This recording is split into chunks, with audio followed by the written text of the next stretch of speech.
বদৌলতে আল্লাহ আমার গৌসুল আজমের তরিকতকে আজকে লাল দিঘির এই ময়দানে এনেছেন। আর যে রাউজানের মধ্যে জুলুম অত্যাচার করেছে, যে নিজেকে বাঘ মনে করত, আল্লাহ আস্তে তাকে ডগ বানিয়ে লাল ঘরের মধ্যে প্রবেশ করে দিয়েছে। ঠিক কিনা বলেন?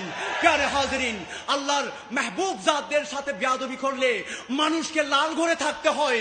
যে নিজেকে বাঘ দাবি করেছে সে বাঘ নয়, সে ছিল ডগ, সে তো কুকুর ছিল। আল্লাহ আজ তাকে কুকুরের খাঁচায় বন্দি করেছেন।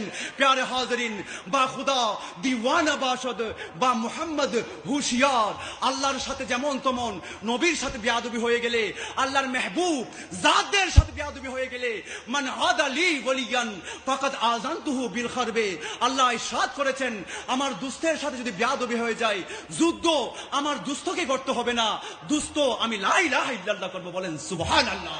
আল্লাহ জাহানবাসীকে দেখিয়ে দিয়েছেন। আল্লাহ শুকর আদায় করছে। আল্লাহ আল্লাহ আমার গাউসুল আজমকে হায়াত খিজরি